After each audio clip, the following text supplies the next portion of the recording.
할렐루야 찬양대가 우리 인생은 다 주의 것. 맞죠? 이제야 알게 우리 인생은 다 주의 것. 왜 우리 인생은 다 주의 것일까요? 하나님의 창조의 목적이 있기 때문입니다.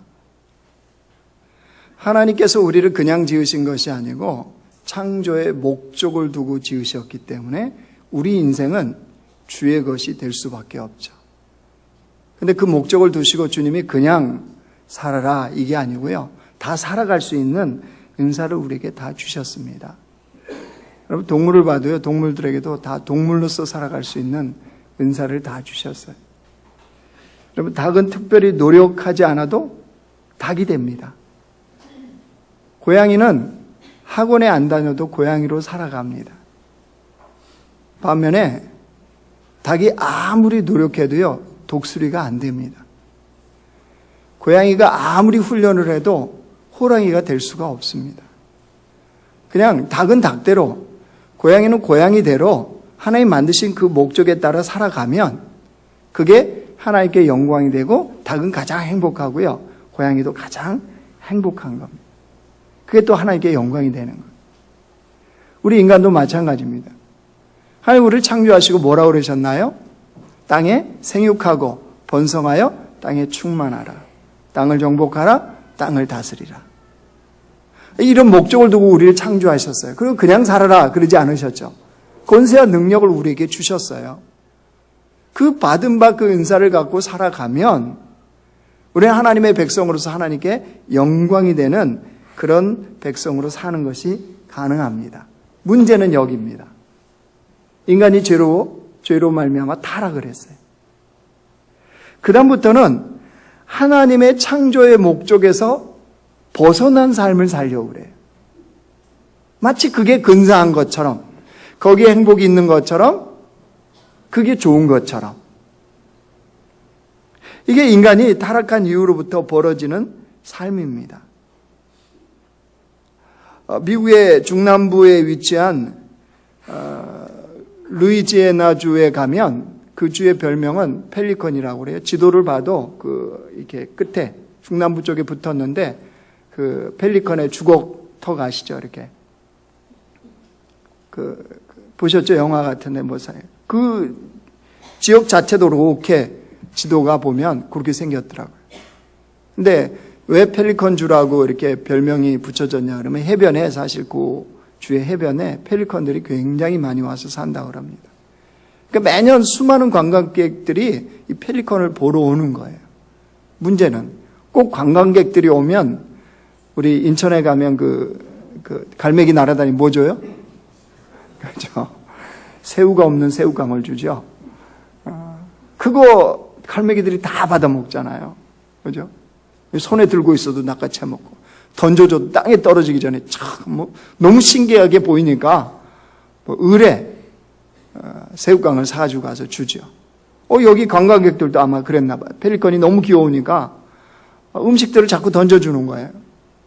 그러다 보니까 이 펠리컨들이 그 관광객들이 던져주는 음식을 먹고 살기 시작한 겁니다. 이 모습을 본 동물단체하고 학자들이 경고를 했습니다. 계속 이렇게 되면 펠리컨들의 야생성이 파괴된다. 그러면 심각한 문제가 생긴다. 주정부가 이야기를 듣고요. 법으로 금지를 했어요. 펠리컨들에게 더 이상 음식을 던져줘서는 안 된다. 사람들이 성숙했나 봐요. 그 법을 잘 따라줬습니다. 근데 더 심각한 문제가 생겼어요. 펠리컨들이 시름시름 앓다가 죽는 거예요. 조사를 해봤더니 이미 야생성을 다 잃어버렸어요. 관광객들이 던져주는 음식을 받아먹고 살았는데 안 던져주니까 이게 스스로 먹이를 찾아다녀서 먹고 살아야 되는데 그냥 굶어 죽는 거예요. 이게 더 심각한 문제가 생겨버렸잖아요. 그래서 어떤 조치를 했느냐, 이런 조치를 내렸다면 다른 주에서 다른 펠리컨들, 즉 야생성이 살아있는 펠리컨들을 이쪽으로 이동을 시켜서 이들하고 함께 섞여 살게 하자. 그러면 야생성 있는 펠리컨들을 따라서 이들이 살 거니까.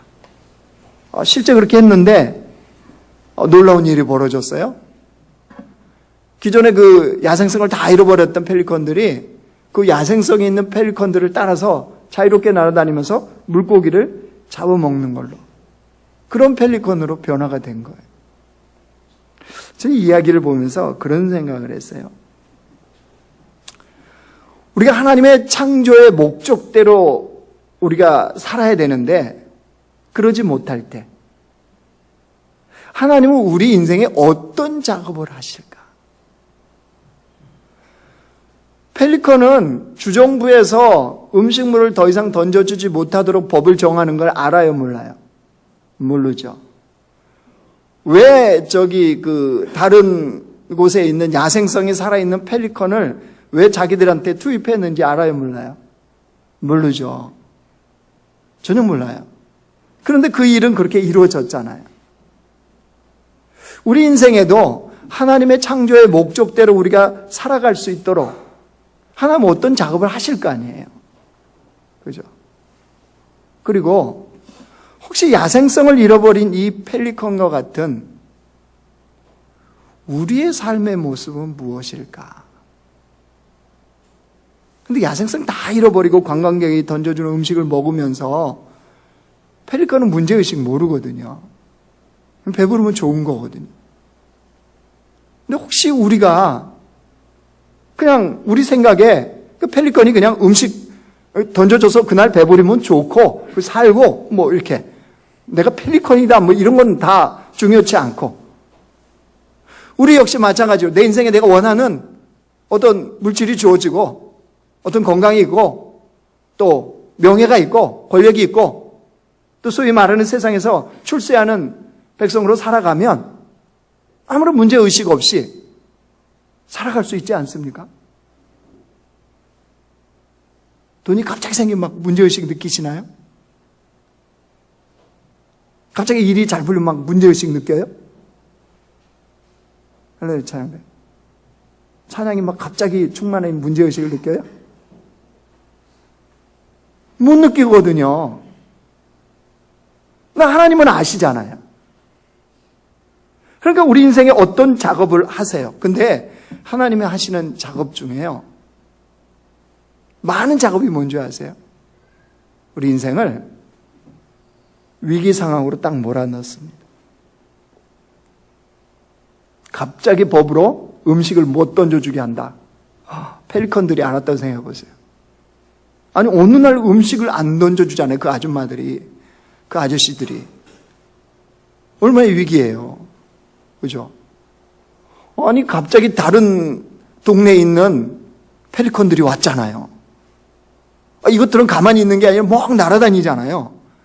어디서 물고기를 낚아채 오잖아요. 우리 인생 마찬가지예요. 하나님께서 우리 인생을 위기 상황으로 딱 몰아넣으세요. 이게 하나님이 하시는 작업이에요. 왜요? 창조의 목적대로 우리가 살게 하려고요. 아브라함에게 하나님이 어떤 일을 행하셨는지 보십시오. 아브라함이 75세가 되던 해였습니다. 1절 말씀 보십시오. 같이 읽어요. 시작. 여호와께서 아브라함에게 이르시되 너는 너의 고향과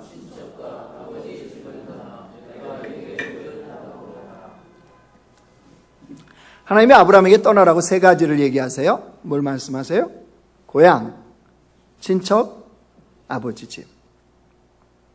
이 세 가지는 아브라함이요, 떠나기 쉬운 것부터 상대적으로 떠나기 어려운 것으로 순서를 갑니다. 고향 땅, 뭐 떠날 수 있잖아요. 친척, 이게 약간 심각해지죠. 부모의 집 어떻습니까? 부모로부터 떠나라. 아버지의 집을 떠나라. 이게 이제 더 심각해지는 거죠. 어쨌든 하나님이 이 세 가지에 대해서 주님은 떠나라고 말씀하세요. 이게 무슨 말씀이냐? 아브라함이 지금 누리고 있는 삶, 그곳으로부터 떠나라고 하는 거예요. 그러니까 현재 누리고 있는 그 안정된 삶을 놓아두고 불안정한 삶으로 들어가라라고 하는 명령인 겁니다. 아브라함이 지금 어떤 안정을 누리고 있느냐 그러면요, 이겁니다.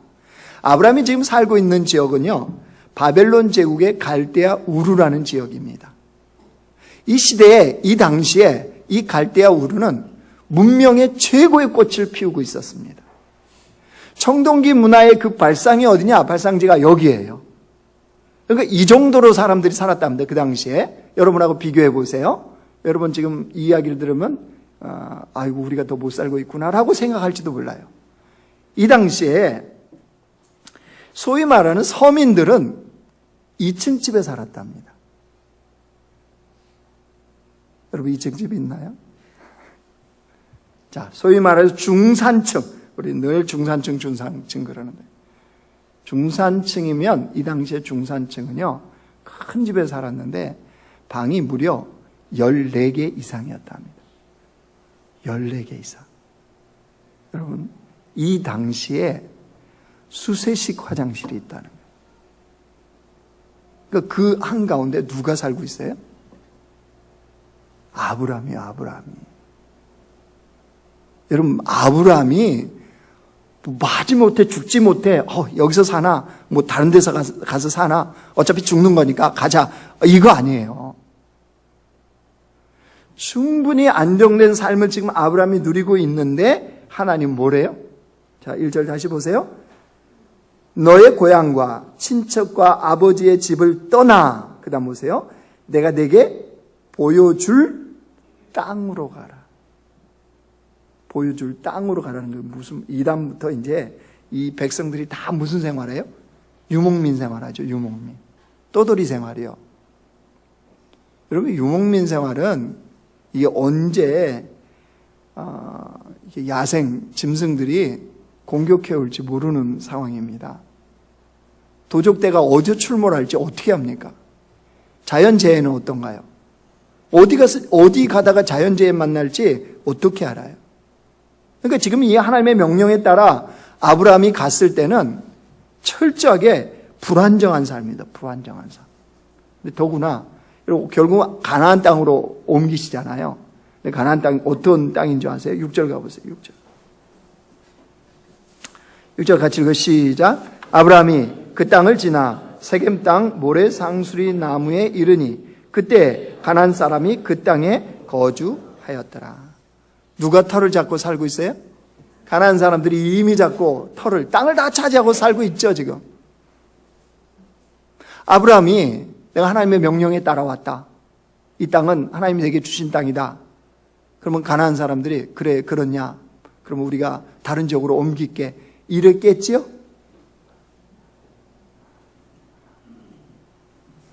여러분들 주일 예배 드리고 하나님 은혜로 충만하게 이게 받고 직장 가면 갑자기 승진시켜주고 그러죠?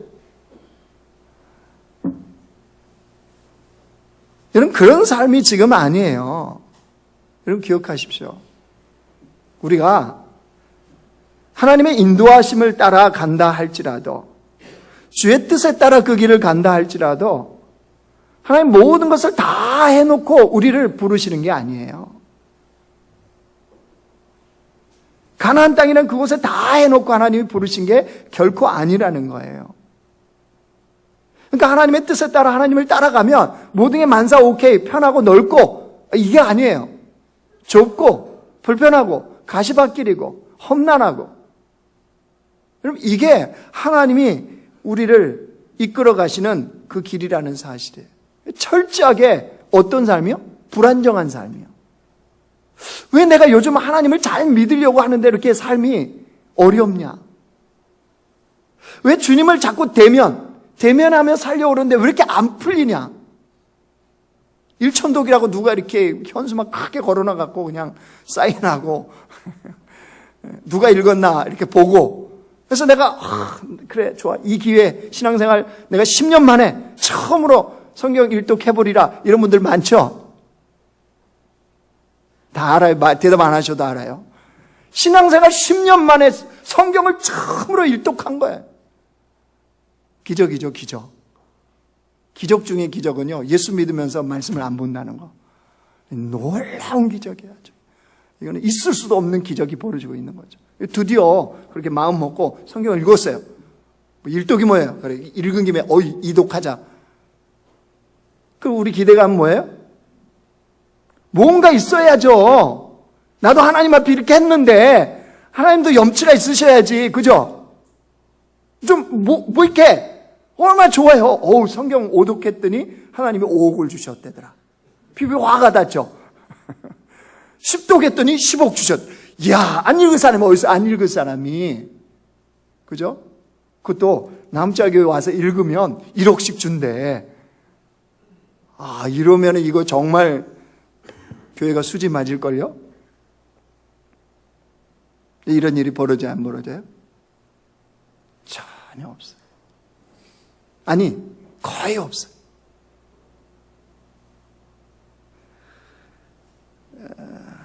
왜 그럴까요? 그럼 왜 하나님은 그런 불안정한 삶으로 우리를 이끌어 가실까요? 어쩌면 여러분들이 성경을 이렇게 읽을수록 더 삶이 힘겨워지고 어려워질 수도 있어요. 내가 주님 앞에 깨어서 더 기도하면 기도할수록 삶이 어려운 쪽으로 끌려갈 수도 있어요. 그럼 우리는 이유는 알아야 될 거 아니에요. 왜 그러시는지. 왜 떠나라고 했는지 알아야 되잖아요. 2절 3절 보세요. 이 목적이에요. 2절 3절 같이 읽습니다. 시작. 내가 너로 큰 민족을 이루고 내게 복을 주어 내 이름을 창대하게 하리니 너는 복이 될지라. 너를 축복하는 자에게는 내가 복을 내리고 너를 저주하는 자에게는 내가 저주하리니 땅의 모든 족속이 너로 말미암아 복을 얻을 것이라 하십니다. 왜 그런 불안정한 삶으로 아브라함에게 들어가래요? 하나님이 복 주시겠다는 거예요. 즉 하나님으로 인한 복된 인생을 살게 하는 것, 하나님의 복된 존재, 하나님의 창조의 원래 목적대로 복된 인생이 되게 하는 것이 주님의 목적인 거예요. 짐승 때나 자연의 재해 때문에 어려움 당하는 것이 목적이 아니에요. 여러분, 하나님 우리 인생을 이끌어가는데 그 고통 속에, 고난 속에, 어려움 속에 몰아넣어서 그렇게 살게 하는 게 주님 최종 목적이 아니에요. 이거는 과정이에요, 과정. 중간 과정에 결론 내면 돼야 안 돼요. 요즘 프로야구 하시죠? 프로야구 중간에 지면 TV 바로 꺼버리죠? 4회쯤 됐는데 자기가 응원한 팀이 3대0으로 졌어요. 그러면 바로 TV 끕니까? 야구는 언제부터라고요? 9회 말? 투아부터라며요. 이거 뭐라는 거예요? 끝까지 보라는 거죠. 그래서 기대했더니 많이 졌죠. 뭘 얘기해요? 과정이죠, 과정. 아니, 그 고난, 이 위기 속으로 몰아넣어서 위기를 당하고 있는 이거는 과정이에요, 과정. 결론이 아니에요. 근데 많은 사람들이 어리석게도 신앙생활하다가 이 과정 속에서 결론을 내요, 결론. 하나님이 이런 분이시구나. 하나님이 이렇게 결론 내리시네. 그리고 주님을 떠난 사람들. 그죠? 누구는 데살로니가로 갔고, 누구는 주님을 버리고 어디로 갔고, 성경에 나오잖아요. 다 과정 속에서. 그죠? 아니요, 하나님은 그게 최종 목적이 아니래요. 지금의 삶의 고난 속에, 고통 속에, 위기 속에 몰아넣는 그것 자체가요, 그것이 우리의 결론이 아니에요. 과정이에요, 과정. 주님은 어떤 목적을 갖고 그렇게 우리 상황을 이끌어 가시느냐? 우리로 하여금 하나님의 복을 받아 이 땅에 다른 사람들에게 축복의 통로가 되게 하는 것. 그러니까 여러분, 예수 믿는 사람들이 제대로 살지 못하고요, 예수님 믿는 사람들이 복 받지 못하면 세상은 살만한 세상이 안 됩니다. 그는 사람과 사람과의 관계성 속만이 아니에요. 모든 피조물이 하나님의 아들들, 하나님의 백성이 온전하게 세워질 때만이 피조물들도 그 하나님의 은택을, 하나님의 복을 누리는 것이 가능해요.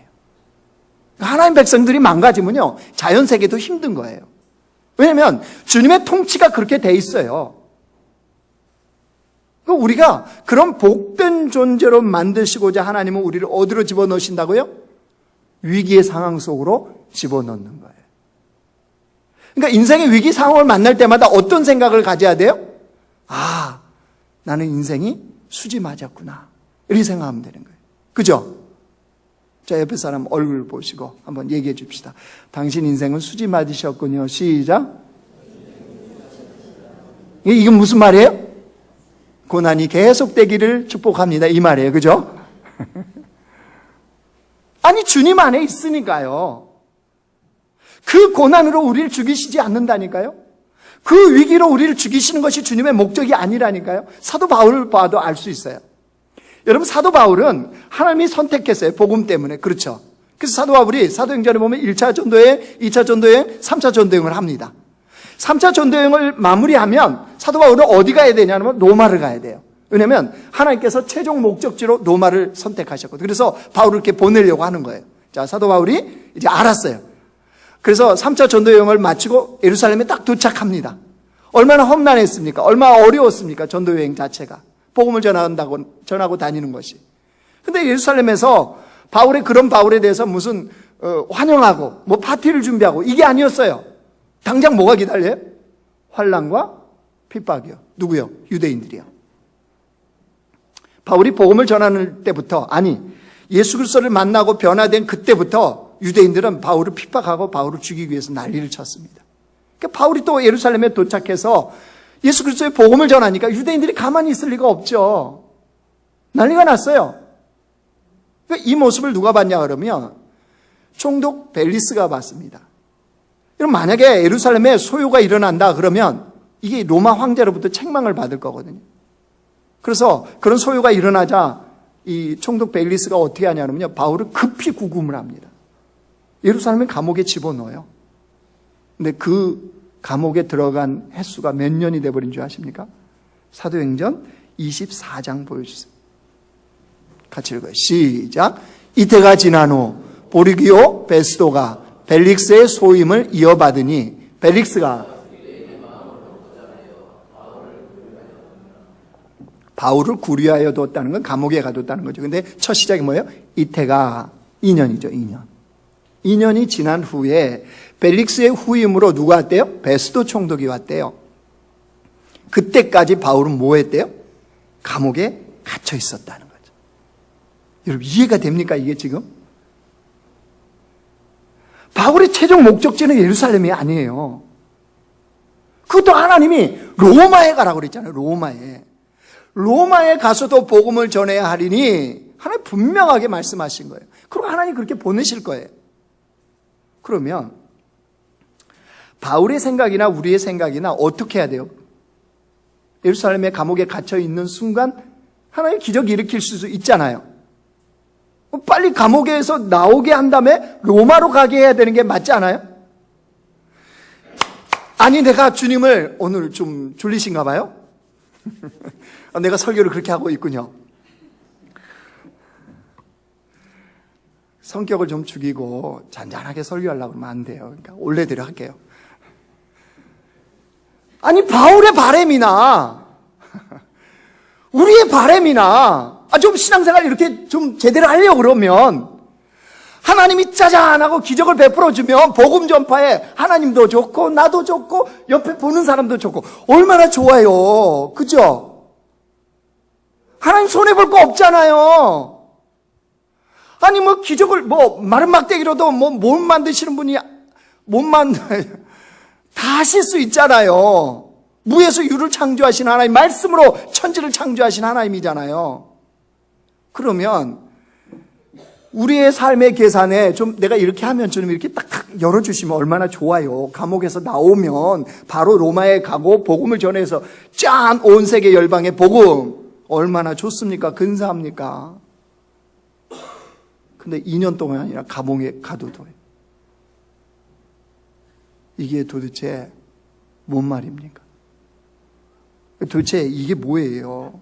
왜 2년 동안이나 그래놓고 주님이요 또 감옥에 있으니까 나타나세요. 나타나서 기적을 일으켜준 게 아니라 바울한테 이렇게 말씀하셨어요. 사도행전 23장 보여주세요. 같이 읽어요. 시작. 그날 밤에 주께서 바울의 곁에 서서 이르시되 담대하라. 내가 예루살렘에서 나의 일을 증언한 것 같이 로마에서도 증언하여 하리라 하시냐. 지금 어디까지 가야 되는지 분명히 말씀하시죠. 근데 그러면 온문이 열리거나 뭐 해주셔야 되잖아요. 근데 딱 한 말씀 하세요. 뭐 하래요?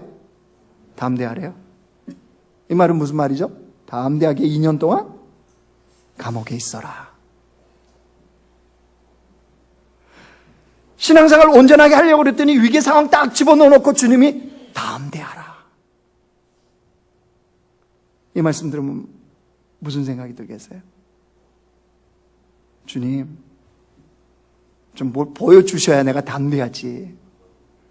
좀 뭘 풀어주셔놓고 나서 담대하라고 그러시지. 하나님, 내가 주변 사람들한테도 쪽팔리고요. 아내한테도 쪽팔리고요. 애들한테도 쪽팔려요. 이러면 들 수 있지 않아요? 자, 그러면 우리가 여기 생각해야 될 게 하나 있어요. 인생을 살다가요, 하나님의 생각과 하나님의 길과 우리의 길과 우리의 생각이 항상 같을 거라는 착각은 제발 버리십시오.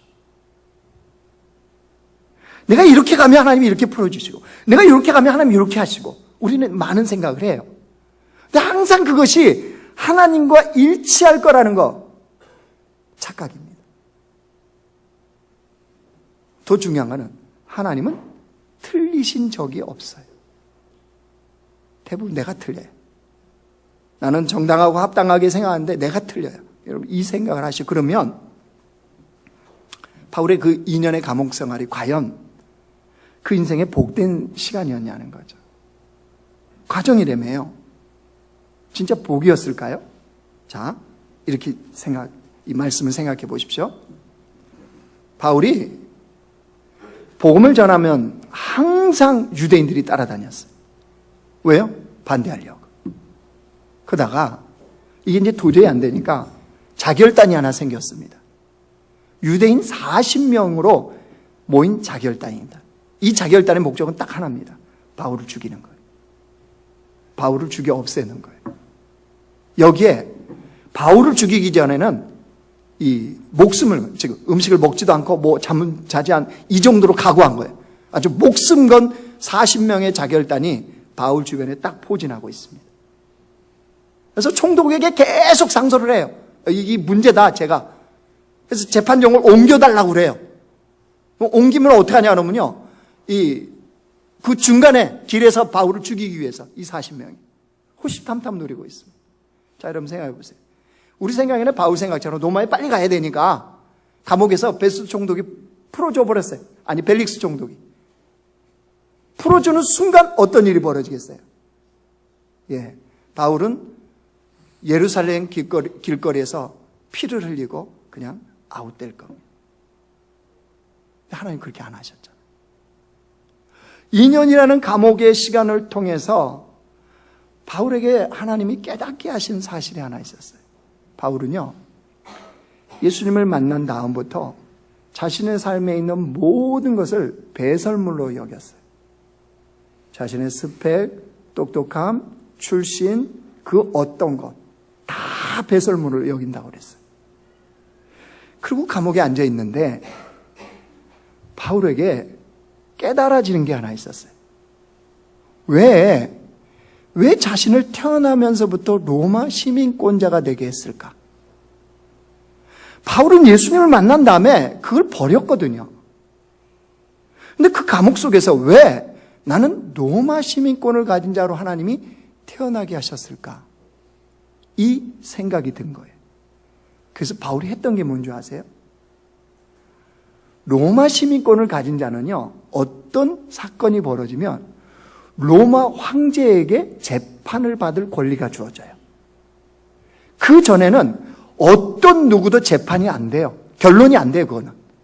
오직 로마 황제 앞에서 재판받을 수 있도록 그 권리를 철저하게 보장해 주는 거예요. 자, 그 생각이 들자 사도 바울이요, 벨릭스 총독에게 뭐라 하냐면 로마 황제에게 내가 상소하겠다. 왜냐하면 나는 로마 시민권을 가진 자다. 여러분, 그때부터 어떤 일이 벌어집니까? 사도 바울은 로마에 어떻게 가느냐? 로마 군대의 호위를 받으면서 그 로마 군인들에 의해서 로마에 안전하게 도착을 합니다. 여러분, 어느 누가 이 하나님의 보이지 않는 섭리, 이 보이지 않는 인도하심을 상상이나 했겠습니까? 바울은 알았을까요? 몰랐겠죠. 근데 주님은 주님의 그 섭리하심과 그 하나님의 인도하심을 가지고 그렇게 인생을 이끌어 가시더라는 거예요. 여러분, 인생을 살다 보면요, 위기 상황에 몰릴 것 같은 이런 어려움들이 참 많습니다. 위기 상황을 만나면요, 이런 모든 평안이 다 깨져요. 삶의 안정이 없어요. 왜 위기 상황을 사람들이 두려워하냐 그러면요, 불안정하거든요. 목회자인 저는 어떨까요? 어떤 목사님은 그래요. 네 설교가 네 삶이 아니다. 속지 말라. 뭔 말씀인지 아세요? 제 설교 무슨 설교예요? 그러니까 여러분, 설교가 제 삶이 아니에요. 아시겠죠? 이미도 알고 계시죠? 네. 목사님 거룩하고 늘 승리하고. 아니에요. 목회자로 살아도요, 하나의 위기 상황으로 몰아넣으실 때가 있어요. 그때는요, 불안정하니까 안정이 깨어져 버렸잖아요. 죽을 것 같아요. 도망치고 싶어요. 피하고 싶어요. 여러분, 집에서는 갈등과 위기가 있을까 없을까요? 대답 안 해도 괜찮아요. 다 알잖아요. 집에서도 위기와 갈등이 있어요. 아내와의 관계, 자식들과의 관계. 저는 딸을 무지 이뻐합니다. 이뻐하는 만큼 죽겠어요, 그냥. 여자는 그분의 입술이 늘 빨가세요. 보혈에 피를 묻혔나? 늘 빨갛게 나와요. 하나님이 여자에게 준 그 속성, 본성, 그걸 요즘 이해하려고 제가 노력을 많이 하고 있어요. 그러다 보니까 그런 상황 속에 들어가면요, 힘든 거예요, 막. 아들들도 착한 줄 알았더니 그게 아니더라고요.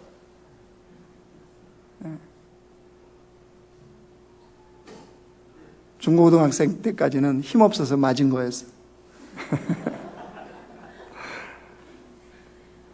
이제는 지네들이 나를 훈계하려고 그래요. 근데 그런 상황 만나면 마음이 어려운 거예요. 도망치고 싶은 거예요. 그냥 문제로부터 회피하고 싶은 거예요. 근데 문제는 해결이 안 되잖아요. 그러면서 시간이 지나요. 근데 시간이 지나면서 하나님이 저에게 보여주시는 은혜와 복이 있어요. 그게 뭔지 아세요? 이분들은 안 바뀝니다. 여전히 뻘겋게 칠하고 다니세요. 어느 날 봤더니 눈썹이 이쪽에 한쪽 반쪽이 없어요. 밀어보신 거예요. 칠하려고. 그분들은 안 바뀌어요. 점점 더해 가세요. 그래서 아예 제가 화장품을 사줬어요. 아예 바르시라고. 근데 누가 보이죠? 그런 상황을 맞닥뜨리면 누가 보여요? 제가 보여요, 제가. 여전히 깨어지지 않는 내 모습. 여전히 그런 부분에 대해서 용납이 안 되는 내 모습. 그 속에서 속구름과 갈등을 하고 있는 내 모습. 아니, 하나님의 자녀라며요. 주님이 책임지신다며요. 입교와 더불어서 이제 주님의 것입니다. 그리고 돼지 갈비도 샀잖아요, 제가. 근데 이게 안 놓아지는 거예요, 줄이. 그런 저의 모습이 낱낱이 보이는 거예요. 낱낱이. 누가 깨지겠어요? 그분들은 안 깨지고요. 제가 깨지는 거예요, 제가. 나의 실체구나. 나의 죄의 본성된 모습이구나. 내가 이기적인 내 모습이구나. 내 마음대로 자녀들을 내 뜻대로 조종하려고 하는 내 모습이구나. 이걸 보여주세요. 결국 깨지고 변화되는 건요, 저예요. 근데 그걸 통해서 알겠더라고요. 하나님 말씀하신 아브라함에게. 너를 통하여 다른 모든 족속이 복을 얻을 것이라. 하나님 결국 나 변화시키고 나를 하나님께서 바꾸셔서 그런 복의 사람이 되게 하신 다음에 나를 통해서 다른 사람들에게 하나님의 복을 흘리게 하는 축복의 통로로 만들어 가시는 작업이구나. 이걸 알겠더라고요. 여러분, 아브라함은 어땠는지 아세요? 4절 가보세요. 4절. 아브라함이 어떻게 갔습니까? 4절 같이 읽어요. 시작. 이에 아브라함이 여호와의 말씀을 따라갔고 롯도 그와 함께 갔으며 아브라함이 하란을 떠날 때 75세였더라. 뭘 따라갔대요? 여호와의 말씀을 따라갔대요. 왜 아브라함은 여호와의 말씀을 따라갔을까요? 왜요? 역시 믿음의 사람 다르죠? 그러니까 아브라함이 됐겠죠? 아니요. 아브라함은요, 그것밖에 없었어요. 생전 처음 가보는 길. 하나님의 말씀을 따라갈 수밖에 선택의 여지가 전혀 없는 거예요, 지금. 누군가의 인도함을 받고 누군 무슨 지도를 갖고 가는 삶이 아니거든요. 오직 하나님의 말씀을 따라. 여러분, 인생이 위기의 코너의 상황에 딱 몰리면 우리의 선택의 여지가 없어요. 주님을 보고 주님을 의지하고 주님을 따라갈 수밖에 없는. 하나님이 그렇게 우리를 몰아가세요. 왜요? 하나님을 믿는 백성이 무엇을 따라 살아가야 되는지 그때 그 진리를 우리에게 가르쳐 주시는 거거든요. 아브라함도 철저히 한 거죠. 아, 여호와의 말씀을 따라가는 것이 인생이구나. 그것이 하나님 안에서 복된 인생이구나라는 것을 한 거죠. 여러분, 이게 믿음의 길이에요. 믿음의 길은 안정된 삶에서 벗어나서 불안정한 삶으로 들어가는 겁니다. 그게 믿음의 길입니다. 믿음의 사람으로 살고 싶습니까? 그러면 여러분 인생이 안정 안 될 겁니다. 그게 지극히 정상입니다. 수많은 사건과 수많은 일들이 내 삶에서, 내 안에서 벌어지는 거 지극히 정상적인 겁니다. 예수님을 믿으면 믿을수록 내 실체가 자꾸 보이고 나의 교만하고 나의 이기적이고 나의 죄악된 모습들이 자꾸 보여서 내가 견디기 힘들 정도로, 그래서 주님 앞에 설 수밖에 없는 거 지극히 정상입니다. 아브라함이 어떻게 바뀌었는지 아세요? 로마서 4장 보여주세요. 같이 읽어요. 시작. 기록된 바 내가 너를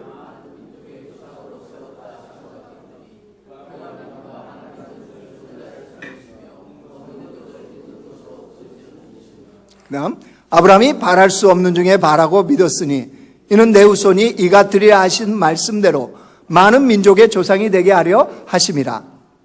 그가 100세가 되어 자기 몸이 죽은 것 같고 사라의 태가 죽은 것 같음을 알고도 믿음이 약하여지지 아니하고 믿음이 없어 하나님의 약속을 의심하지 아니하고 믿음으로 견고하여져서 하나님께 영광을 돌리며 약속하신 그것을 또한 능히 이루실 줄을 확신하였으니 그러므로 그것이 그에게 의로 여겨졌느니라. 아브라함이 어떻게 바뀌었어요? 상황을 무시했어요? 아니요. 자기 몸에 이미 생산 능력이 끊어진 거, 자기 아내가 생산 능력이 끊어진 거 다 알았어요. 그럼 뭐였대요? 믿음이 견고해졌대요, 오히려. 왜요? 바랄 수 없는 중에 바라는 하나님. 무슨 말씀입니까? 하나님의 말씀대로 이루어진다는 거. 비록 상황과 환경은 불가능이지만 하나님은 하나님의 말씀대로 이루신다는 것을 아브라함이 철저하게 깨달은 거거든요. 그러니까 이삭을 죽이라고 그래도 어떻게 해요? 죽이잖아요. 죽인 척한 게 아니에요. 죽인 거예요. 아브라함 마음속에는 이미 칼을 내려쳤어요. 하나님이 다급해 줬죠. 아브라함아 멈추라는 거죠. 내가 이제야 알았도다. 그죠? 왜 이게 가능하죠? 아브라함이 안 거죠. 인생의 많은 상황, 위기의 상황으로 몰면서 아브라함은 안 거예요. 여러분, 이게 아브라함이 가자마자 여러분 보세요. 그래서 성경은 너무 정확히 10절 가보세요. 10절. 10장 10절. 자, 갔어요. 가나안 땅에 무슨 일이 벌어지니 보세요. 그 땅에 뭐 했대요? 여러분이 하나님의 신실한 인도함을 따라 딱 갔더니 인생에 뭐가 온대요? 기근이 온다고. 해볼 만하겠죠?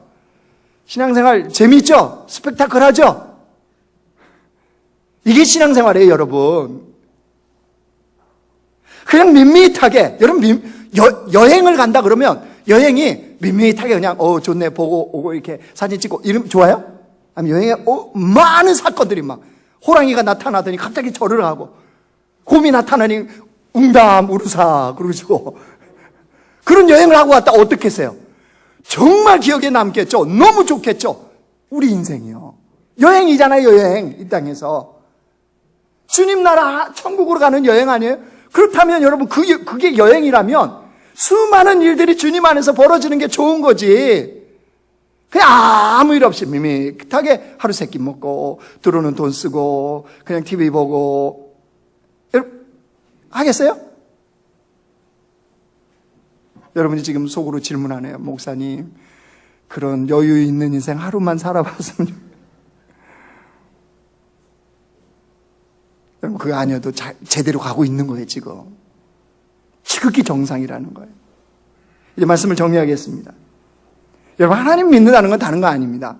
하나님을 믿는다는 거는요, 내 삶에 하나님을 하나님 되게 하는 겁니다. 내 삶에 하나님이 하나님 되고 있다면 여러분 인생 잘 살고 있는 거예요. 그런데 안정된 삶에서는요, 이게 내 믿음이 어떤지를 몰라요. 믿음을 어떻게 활용해야 될지도 몰라요. 예수를 믿고 산다는 거 어떻게 그게 도대체 믿음인지를 몰라요. 그런데 불안정한 삶에 딱 들어가잖아요. 위기 상황에 딱 들어가잖아요. 이때 이제 내 믿음의 점수가 보여요. 믿음을 어떻게 적용해야 될지 그때 드디어 적용점이 생기는 거예요. 그래서 하나님은 그 상황으로 집어넣는 거예요. 그래서 미국의 영성학자인 레너드 스윗이요, 이런 말을 했어요. 아주 핵심적인 이야기를 했는데 이 말입니다. 위기가 사람을 만드는 게 아니다. 맞죠? 위기가 사람을 만들어요? 아니요, 그렇지 않아요. 위기로 끝내버린 사람도 부지수기 많습니다. 위기가 사람을 만드는 것이 아니다. 그것이 뭐예요? 위기가 당신이 어떤 존재인지를 드러낼 뿐이다. 어떤 사람에게 역경이 닥치기 전에는 그 사람에 대해서 안다고 할 수 없다. 맞아요.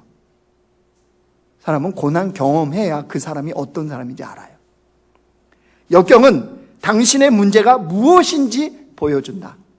그래서 역경은 하나님이 뚫고 들어오시는 통로이다. 레너드 스윗이 했던 말입니다. 역경은 하나님이 뚫고 오는 통로예요. 은혜의 통로예요. 그 주님을 대면하고 그 주님을 만나고 그 주님의 손길에서 내가 빚어지고 그 주님을 경험하며 그 주님을 신뢰하고 인생은 여호와의 말씀에 따라 살아가는 거구나라는 것을 우리가 진리를 깨달을 수 있는 하나님의 은혜의 통로인 것. 그러니까 우리 인생에 위기의 상황으로 하나님이 몰아넣는 것 지극히 정상이다, 정상이 아니다? 아니, 할렐루야, 찬양 대답해봐요. 지극히 정상이에요, 정상이 아니에요? 여러분, 하나님이 사랑하면은 인생에 그 많은 위기들이 있어요, 없어요? 당연해요, 안 당연해요? 그럼 우리 지극히 정상적으로 살고 있어요? 비정상적이에요? 정상적인 거예요. 이게 신앙생활이에요. 목적이 뭐라고요? 너로 말미암아 땅의 모든 족속이 복을 얻을 것이라. 하나님이 이 약속을 반드시 성취하십니다. 여러분, 우리가 그런 백성으로 이 땅을 살고 있다는 것을 늘 기억하며 이 땅을 살아가길 주의 이름으로 축원합니다.